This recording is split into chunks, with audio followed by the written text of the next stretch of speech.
Hello, I am Jim Cowden, North Central District Extension Director. I wish to welcome you to the North Carolina Cooperative Extension family.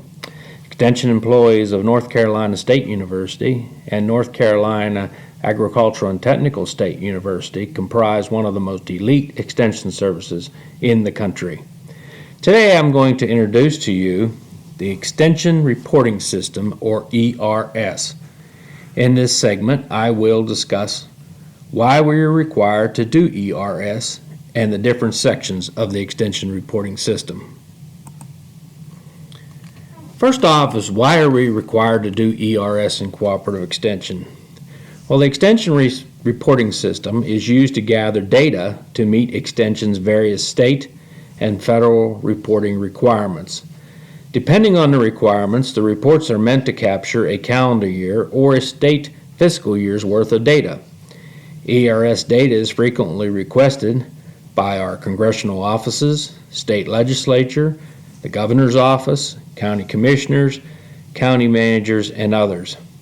ERS is made up of many components, including contact information, non-degree credit activities, outcomes and impacts, success stories, and more. Agents report all contacts made with the public and classes that they teach.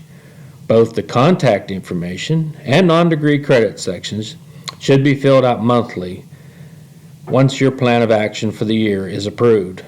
Outcomes and impacts and success stories should be entered as they occur, although they should be entered at least every 6 months. It is very important for ERS data to be entered on a timely basis to ensure that the reports are accurate. The end of the year reporting must be done prior to the close of the year in order for it to be counted. So, of these choices, A through G, why are we required to do ERS in cooperative extension? Well, we must be accountable to our federal partners, our state partners, our county partners, our citizens and clients, and we must be accountable to ourselves. So the best choice is F. It makes us accountable to all the above. The 11 sections of the Extension Reporting System that we report under include client contact information or teaching contacts, outcomes and impacts, success stories, the civil rights affirmative action reports 10, 11 and 12 and 13, non-degree credit activities, physical resources obtained, certification programs, 4-H core elements programs, and volunteer activities. To get to the Extension Reporting System, there's many ways to get to it, but best way is probably go through intranet, intranet.ces.ncsu.edu, and then click on the one-stop shop in the left-hand corner. That'll take you through, using your Unity ID, into the one-stop shop system, where you'll find extension reporting, and under the extension reporting you'll find this main menu of contact information and these other 10 different sections. So let's just take a quick look at these sections, and I want to talk just briefly about them so you're familiar with them, and in a later video I am going to get more in depth with it. So contact information, or teaching contacts, and each one of these sections has 3 icons under it. It has one that you can add new contact information into the record. There's one that you can edit the contact information, and there's one that you can see the statewide report, not just for the county, but also for the university, or if you're an A&T employee, for their university, or the whole statewide report up to the point of the year that you wanted to see it in. Okay, let's look at the contact information. First off, you must have your state major program objectives in your plan of work selected. Again, that will be something I'm going to talk about in program planning, but again, you have to have at least one state major program objective you report time under when you do your plan of work and your individual plan of action. This particular individual has 2 objectives they're reporting under. So you take one of those and report under that. And you can also click on some of the other ones too. And make sure that you have the month that that you're reporting under correct. And if it always defaults to the month, whatever date you're going into the system at that time. And so if you want to report for July, let's say, then you go down and hit July down here for reporting under that. Now this is where you report your face-to-face and non-face-to-face for gender and for race.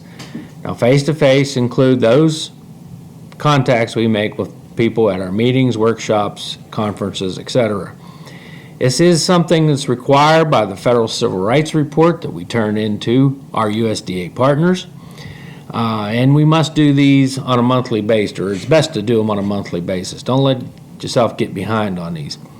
The other part of this is known non-face-to-face contacts. This includes all of our newsletters, the telephone calls we receive, email messages that we send to people, and things like that. But it does not include mass media contacts. That's something separate.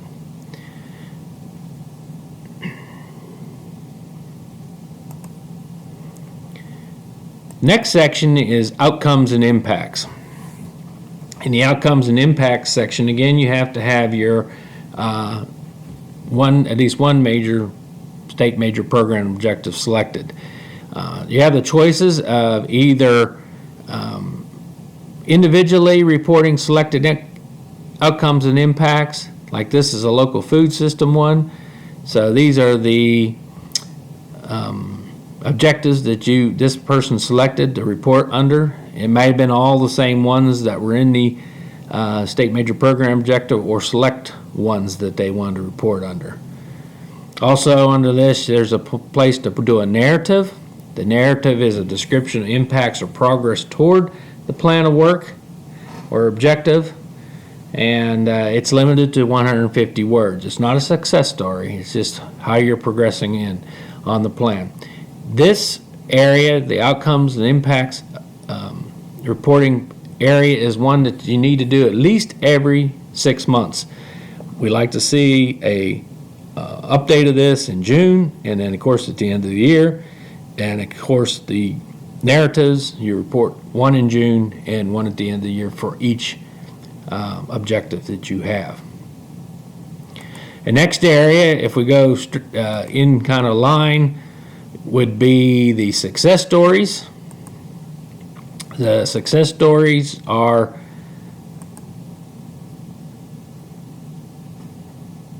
listed, and it has a 100 or 1,800 characters, not words, characters limit, and you actually title what your success story may be. You describe the situation, what kind of response that extension gave. That would include partners worked with, evaluation methods used to determine the results, and then what were the results or what were the outcomes from it. Once you completed those, you need to save it and click submit to your county extension director if you're an agent, and have it approved by your director before it is put into the system. That way it can come back to you if there's need to make some changes, and you can do some editing of it. The next area, if we go straight in line the way ERS reports are laid out, would be civil rights affirmative action reports 10, 11, and 12, and 13. So let's take a look at 10. 10 is made up of our councils or committees that are advisory groups. That would include your county advisory council, your program committees, etc. The census data, the most recent, is from 2010, and this would be the census data from Alamance, or the county I'm looking at right now. And then you can write in the membership you had during 2010 if you want to, if it's like an advisory council, or you can put your reporting your membership and what your goal membership is for the year. Again, this is a civil rights report. It has to be turned into the federal partner and we like to have that completed again once every 6 months. So again, we would want it updated in June and then at the end of the year. The next area of civil rights we'll go is to 13.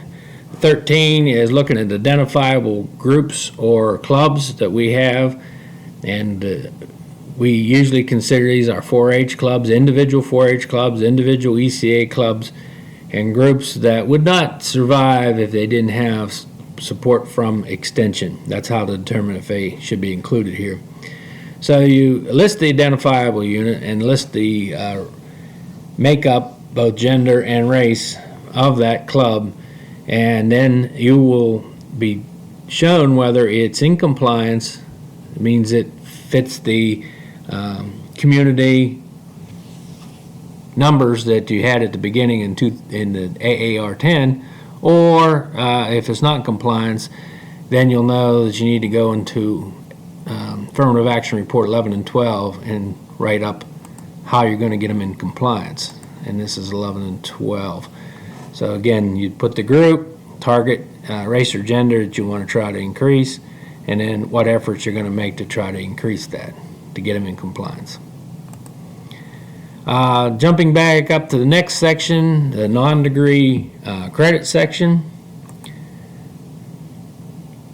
Non-degree credit section looks pretty intimidating, but it's really not that bad. It's again just listing a program. Now it does have some parameters on this that you need to follow on non-degree credit activities. One, it has to be, again, something that's not a degree program. So it's most of our programs come under this. It must have at least 1 hour in length of training, or it's not for small meetings where you just get together and have a small meeting with someone individually or anything like that. It is for external audiences only, so if you get together with a group of agents to do some program planning or something, that does not qualify for this. And it has to be 3 or more people involved in it. So those are the 4 parameters for including something under the non-degree credit activities. And I will get more in depth with this particular section when I do the entire ERS update in a later video. Next area that we'll take a look at are physical resources. Physical resources determine where the location of the work that this has been done in, and where are the funds managed. We're always concerned about that in contracts and grants, whether they're handled through NC State, NC A&T, through the NC State Foundation or A&T's Foundation, or in county government or some other entity.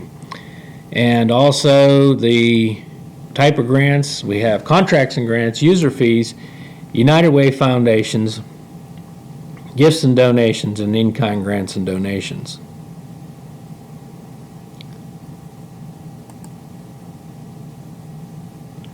Next area is certification programs. There's 41 of these. You can take a look at some of these. These are laid out by, these are certification type programs that we do, number of receiving training, number who have been recertified, and a number of new certifications. That'd be somebody just taking a test or whatever to become certified.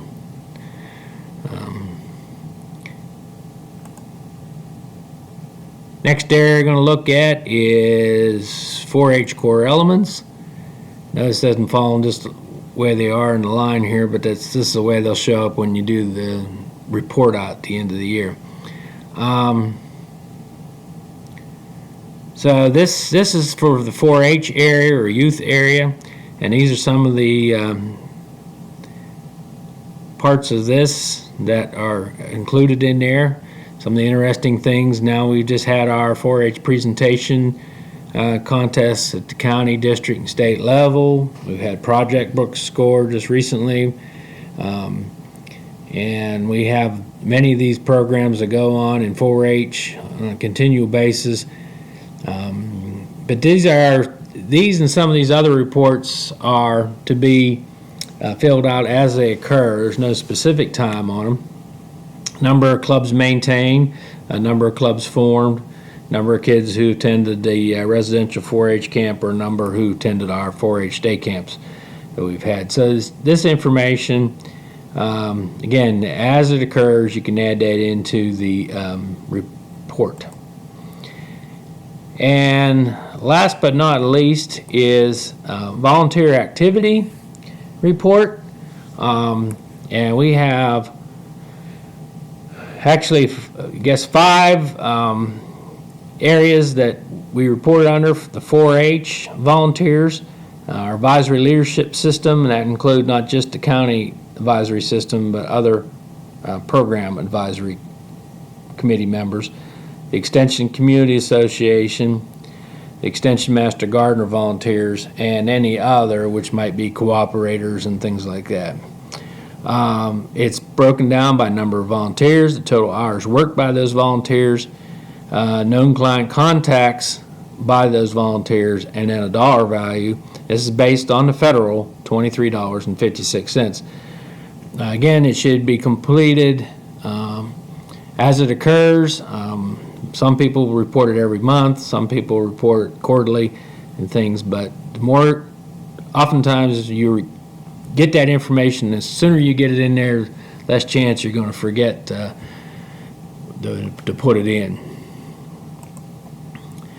And one other area that was, well, there was actually 3 areas that were taken out of the extension reporting system in 2016. And one of them that was taken out was the mass media activity tracker. But I just want to mention there is an Excel spreadsheet attached right here with that you can still go in and report mass media contacts, numbers that you may have, and that include news media, TV, radio, and social media. So that is a quick and out of the extension reporting system, or ERS. And I want to close by saying check out the next video where we do a complete analysis of the ERS system. I thank you for your time, and my contact information is right here. Jim Cowden, again, North Central District Extension Director. Jim_Cowden at ncsu.edu. My office over in Mills River at the Mountain Horticulture Crops Research Station and Extension Center is 828-687-0570, and my mobile is 919-604-3031. Thank you.